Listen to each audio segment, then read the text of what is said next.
Ahojte. Keď sa povie Tesla, každý hneď vie, o čom je reč. O elektrickej mobilite, technologickej odvahe, o autách, ktoré menia hranice možného. Aj práve preto bolo uvedenie tejto Tesly Y Standard na trh na jeseň 2025 veľmi zaujímavým momentom, pretože Tesla neurobila krok vpred, ale krok nabok. A to práve preto, pretože ako jedna z mála automobiliek skutočne načúva svojim zákazníkom, ktorí žiadali o lacnejší model. V tejto recenzii vám ukážem, čím vás môže tento model očariť a čím sa líši od Tesly Y Premium. Tento model je dôkazom, že menej môže byť viac, ak je to urobené správne.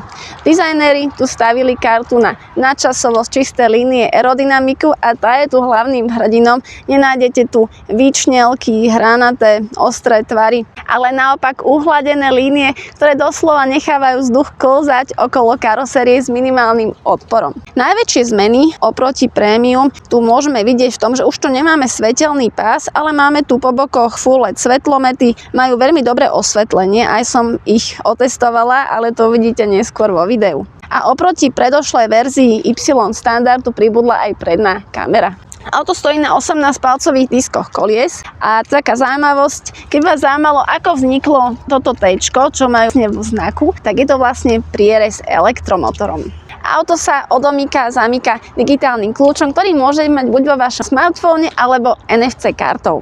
Kľúčky sú zapustené, otvárajú sa jemným potlačením dovnútra, druhá sa vám vysunie von. A keby bola treskúca zima, minus 30 stupňov, auto zamrznuté a kľúčka by sa rozhodla, že sa bude držať karosérie ako kliešť, tak v aplikácii máte funkciu Unlatch Door, ktorá vám odistí dvere bez nutnosti použitia kľúčky. Nabíjací port sa nachádza vľavo vzadu, je motorizovaný, čiže sa vie sám otvárať, zatvárať. Je to taký detail, ktorý poteší a veľmi ho u konkurencie nenájdete. Ďalšie významné dizajnové zmeny môžeme vidieť na zadnej časti. Už tu nemáme svetelný pás, ale LED-kové svetlá po krajoch a myslím si, že na funkčnosti to neuberá a auto je stále dostatočne moderné. Kufor sa otvára elektricky. A hoci Y prešla zmenami, úložné priestory ostali takmer nezmenené. Kapacita kufra je 835 litrov, čiže Y stále ostáva plnohodnotným rodinným autom. A keď sklopíme zadné sedačky, dostaneme až 2118 litrov. Plus máme ďalšie veľmi hlboké úložné priestory po bokoch. Sem kľudne dáte aj fľaše a taktiež slušný úložný priestor je pod dvojitým dnom a sem zmestíte pokojne aj prenosnú chladničku. Bonusovým priestorom je ešte táto zadná časť, napríklad na káble. A čo určite poteší, je predný úložný priestor pod kapotou, tzv. Frank. Tento je v kapacite až 114 litrov. Tento trik bude ale až v budúcich updatech. Ukážem vám takú zaujímavosť, čo nemajú iné Franky. Sú tu výpustné kanáliky. Toto keď vyhnete, tak vlastne tu máte kanály, ktorým odtečie voda. Čiže keby sa vám sem dostala voda, alebo by sa vám tu niečo vylialo, tak to veľmi ľahko vyčistíte. Keď sme pri tých trikoch, tak keď si predstavíte kapoty iných aut, tak zatvárajú sa použitím tvrdej sily, ale tu stačí jemné pobuchnutie a kapota je zavretá. A kým prejdeme na jazdu, vám poviem ešte zaujímavosť o samotnej značke. Tesla ako jeden z prvých výrobcov zaviedla technológiu gigacasting. Je to v podstate výrobná metóda, pri ktorej sa veľké časti karosérie odlievajú ako jeden celok pomocou vysokotlakových lisov, tzv. Gigapresov. A má to veľa výhod. Karoséria je tuššia, tým pádom je bezpečnejšia pre posádku. Hmotnosť auta je nižšia, čo má za následok lepší dojazd a spotrebu. Čas montáže je kratší, kabínka je tichšia a výrobné náklady sú taktiež nižšie tým, že je použitých menej výrobných dielov, čo pomáha Tesle si udržiavať konkurencieschopnú cenu. Ale kvalite svedčí aj to, že v posledných rokoch patrí medzi najpredávanejšie elektromobily na svete. Hoci ide o osekanú verziu, toto auto má ambíciu konkurovať tým najlepším v triede.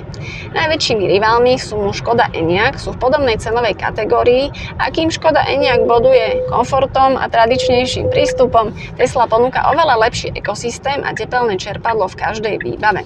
Ďalšími konkurentmi sú Kia EV6 a Hyundai Ioniq 5. Ich silnými stránkami je mimoriadne silné nabíjanie a výrazný moderný dizajn. Čo sa týka jazdy, tak tá vám ponúka veľmi príjemný zážitok. Myslím si, že toto auto je vhodné aj ako prvý elektromobil a kľudne aj pre nie technicky zdatných vodičov, pretože tá jazda je veľmi plynulá a intuitívna. Vy nemusíte takmer na ničím rozmýšľať, auto rieši väčšinu vecí za vás. Čo sa týka podvozku, ten je naladený troška tvrdšie než model Y Premium, možno ho poznáte aj pod názvom Juniper, ale pokiaľ ste jazdili v staršom modeli Y, tak myslím si, že veľké rozdiely nezaznamenáte. Ja som najazdila v staršom modeli Y desiatky tisíc kilometrov a posádka mala vždy komfortnú jazdu. A samozrejme, a keď idete po nejakej nekvalitnej nerovnej ceste, tak to troška pocítite, ale nie je to určite nič dramatické. Čo sa týka odlúčnenia, myslím si, že tu budete spokojní. Pri okreskách a v meste je kabinka takou tichou oázou. Pri rýchlosti do 100 km za hodinu nepočujete vôbec nič a pri tých vyšších diaľničných rýchlostiach už je niečo počuť, ale nie je to v takej intenzite, ktorá by vám narúšala váš komfort z jazdy. Čo sa týka rekuperácie, tam má 2 stupne nastavenia a auto vie ísť pri spomaľovaní až do úplného zastavenia. Samozrejme, rekuperácia ako pri každom elektromobile funguje najlepšie vtedy, keď je batéria zahriata a keď nie je nabitá na 100%. Spomenula by som ešte osvetlenie. Sú to vlastne klasické full LED svetlá a ja som urobila taký test, že som zobrala na tú istú trasu tento model s LED-kovými svetlami a model Y Matrixovými svetlami. A zhodnotila by som to tak, že obe auta poskytujú veľmi slušné osvetlenie. Tento model sa mi zdá, že to svetlo je skôr do žlčia, čo je príjemnejšie pre oči a taktiež je menej odleskov na ceste, ale to nechám na vaše posúdenie. A samozrejme najväčší rozdiel nastáva oproti idúcich vozidlách, vtedy majú Matrixy navrch. A keď k tomuto všetkému pripočítame cenu, tak zistujeme, že tento model Y je silná karta v rukách Tesly, pretože ide o najdostupnejší model, ktorý ponúka plnohodnotný zážitok z jazdy a kľúčové technológie Tesly. Tento model si viete kúpiť za 41 000 eur a to vrátane už všetkých poplatkov a nákladov. Ak preferujete väčší dojazdy, v ponuke aj Tesla Y Standard Long Range, ktorú si viete kúpiť za takmer 48 000 a tiež už vrátane všetkých poplatkov. Poďme na technické detaily. Toto auto pracuje so zadným synchronným motorom s permanentným magnetom.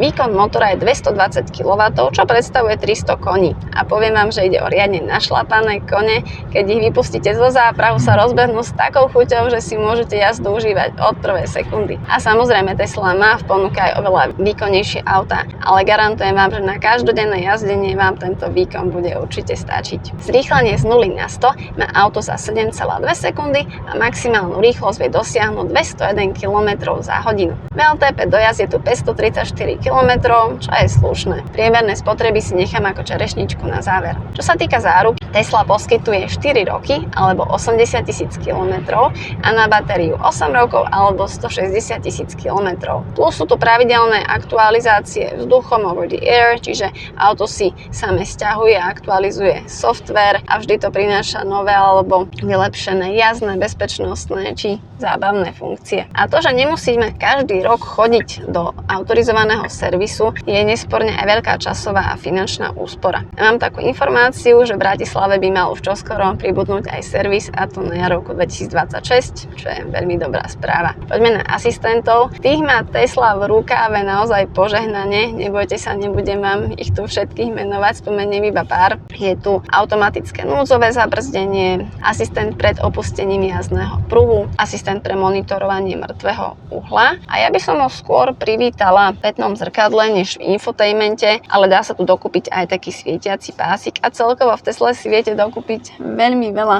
rôzneho príslušenstva. Ale poďme naspäť k asistentom. Máme tu aj monitorovanie únavy vodiča nad pätným zrkadlom. Tu takáto kamerka, ktorá vás celú dobu poctivo sníma, sleduje, či si náhodou nezívnete a samozrejme adaptívny tempomat. Ten funguje vyslovene spoľahlivo, dodržuje vzdialenosť od auta pred vami, rýchlosť, udržuje auto v jasnom pruhu. Nemá aktívnu zmenu jazdného pruhu, čiže tento manéver urobíte vy a potom opäť adaptívny tempomat naspäť spustíte. Ak by vás zaujímalo, či auto má alebo či sa dá dokúpiť FSD a Enhance, tak mám pre vás dobrú správu. Dá sa dokúpiť a za tie isté ceny ako pri ostatných ostatných modeloch. Takže toto auto raz bude tiež vedieť šoferovať samé. A taktiež sa mi páči, že vidíme premávku na tomto displeji. Ono si to Tesla vlastne zobrazuje to, čo vidí. Nie vždy to dobre uhádne a prináša to rôzne zábavné situácie. Napríklad vlak vždy ukazuje ako nákladné auto. Keď vidí veľmi staré auto, niekedy ho ukáže ako smetiak. Čiže robí vám to jazdu o čosi zábavnejšou. Auto využíva 400V architektúru a pod podlahou tu nájdeme LFP batériu s využiteľnou kapacitou 60 kWh. Áno, je to menšia batéria než pri long range, ale vďaka LFP máte k dispozícii takmer plnú kapacitu batérie. Táto batéria má totiž rada nabíjanie až do 100% a lepšie znáša jazdy s nižším nabitím a taktiež dlhšie státie s nižším nabitím. Takže v reálnom živote máte k dispozícii naozaj takmer plnú kapacitu batérie bez obav o degradáciu. Auto podporuje maximálny DC nabíjací výkon 175 kW a pri domácom nabíjaní máte 11 kW. Domáce nabíjanie si viete ešte zefektívniť, keď si zakúpite Tesla Wallbox s nami ako Tesla Wall Connector. Wallbox s autom efektívne komunikujú aj vďaka tomu, že Wallbox bol vytvorený ako súčasť jeho ekosystému. Navzájom si vymieňajú informácie o stave batérie, o teplote, o maximálnom nabíjacom výkone a Wallbox vie aj veľmi pekne upravovať nabíjací výkon presne podľa toho, čo práve auto potrebuje. Keď je ešte batéria studená, tak zníži výkon a keď sa zohreje, výkon zvýši, nabíjanie zrýchli a vy nemusíte nič riešiť, pekne si všetko doma pozeráte v aplikácii. A potom tu má Tesla ešte zo pár tromfov, ktoré si zaslúžia svetielko reflektora. Totiž ako jedna z mála značiek dáva tepelné čerpadlo a predohrev do každej výbavy. A taktiež veľkou výhodou je sieť superchargerov, nájdete ju po celom svete a neustále sa rozrastá. V podstate je to úplne jednoduché, chytíte kábel, zapojíte do auta, nemusíte nič riešiť, nabíjačka s autom spolu komunikujú a oni sa nakoniec dohodnú aj s vašou platobnou kartou. Navyše nabíjačky sú väčšinou na miestach s veľmi slušným zázemím a nemusíte si sťahovať žiadnu ďalšiu aplikáciu ani kartu, pekne môžete používať vašu Tesla aplikáciu.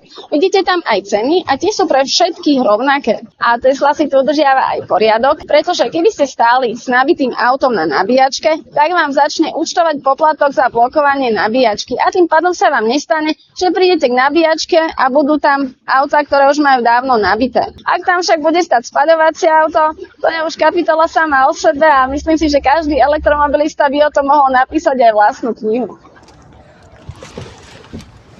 Interiér Tesly Y je známy svojou priestrannosťou. Dizajneri sa tu zamerali najmä na funkčnosť. Nenájdete tu veľa luxusných materiálov, skôr tie praktické. Máme tu kombináciu tvrdých plastov s textíliou, ktorá je veľmi príjemná na dotyk. A na sedačkách máme kombináciu umelej kože a textílie. A ja mám aj taký pocit subjektívny, že sedenie je pohodlnejšie než v staršom modeli Y.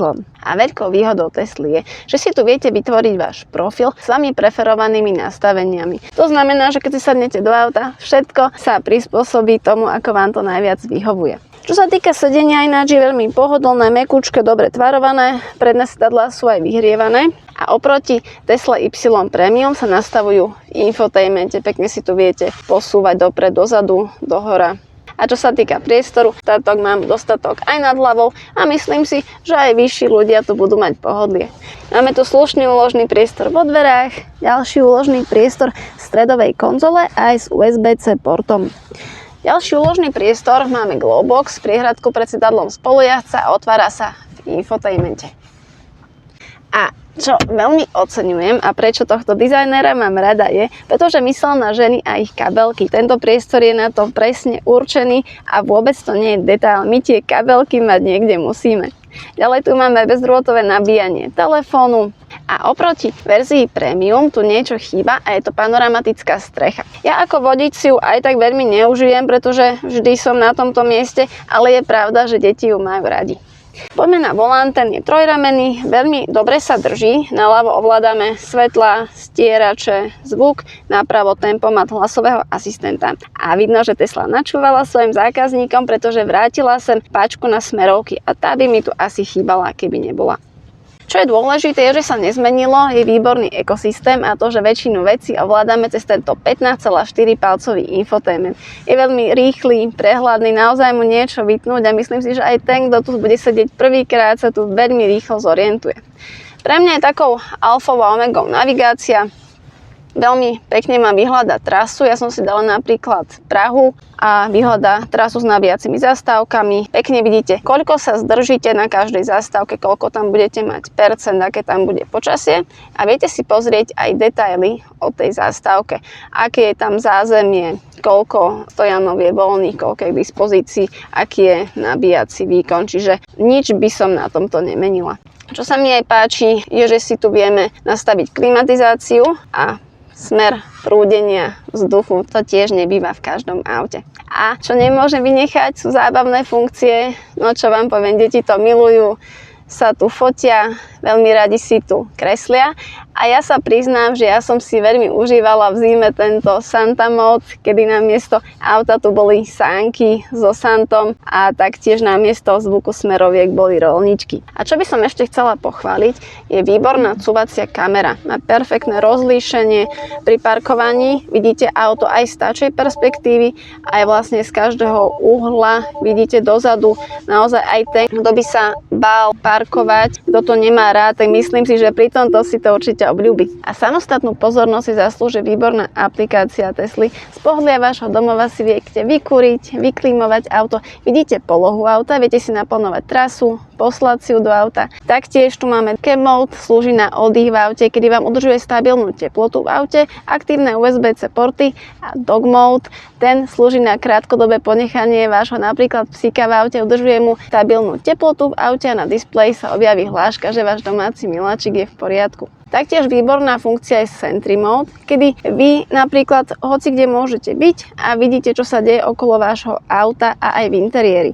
A keď má niekto nekalé úmysly, pri vašom aute viete mu napríklad zatrúbiť a odplašiť ho. A taktiež servis je skvelá vec, viete si naplánovať servis, vidíte históriu oprav. Poďme dozadu. Takže priestor pre zadných pasažierov je veľmi štedrý, predná stĺčka je nastavená podľa mňa, takže vidíte, že miesta habadej. Myslím si, že aj traja veľkí dospelí ľudia tu budú mať pohodlie a kľudne aj na dlhšie trasy. Čo sa týka úložného priestoru, ten tu máme vo dverách a všimla som si, že Tesla pridala aj ľahší prístup k núdzovému otváraniu dverí. Taktiež tu máme USB-C porty, výduchy klimatizácie a asi ste si všimli, že tu niečo chýba oproti Tesla Y Premium a je to dotykový displej. A ja sa musím priznať, že mňa ako rodičovi to až tak veľmi nechýba, pretože naše 3 deti vzadu spolu komunikujú, klpčia sa, ale celú dobu spolu interagujú, čo sa mi páči, čiže je mi jasné, že oni by to privítali všetkými 10, ale mne ako rodičovi to nechýba. A ako poznám našu najmladšiu, ktorá sedí v strede, tá by do neho časom aj určite nechtiac kopla. Bežne teda chodím s mojimi 3 deťmi, sú vzadu v sedačkách, 2 širšie máme na boku, jednu šiu v strede a kvôli ľahšiemu zapínaniu tu v strede troška posúvame dopredu. A ak tu nemáte deti, tak máte k dispozícii túto lakťovú opierku s držiakmi na nápoje a tento priestor je prechodný a ideálny napríklad na lyže. Poďme si to zhrnúť. Na konci som vám slúbila priemerné spotreby, takže v meste to bolo 17 kWh, na okreskách 19, na diaľnici 23. A to sa bavíme o zimnom mesiaci, kedy som musela celú dobu kúriť v 0 stupňoch. Keby som to zhrnula, tak pri tomto modeli zobrala Tesla svoj najpredávanejší koláč. Ľahka z neho zotrela troška šľahačky a polevy a vy zistíte, že ten koláč je stále výborný, pretože základom je korpus, ktorý je poctivý a premakaný. A presne takto pôsobí aj táto Tesla Y Standard. Je odľahčená, no stále s jasným podpisom Tesly. Je to auto pre všetkých tých, ktorí nepotrebujú ohňostroj luxusu, ale majú radi minimalizmus, technológie, priestor a chcú auto, ktoré myslí dopredu a drží krok s budúcnosťou. Ďakujem vám veľmi pekne za pozretie, krásny deň vám prajem.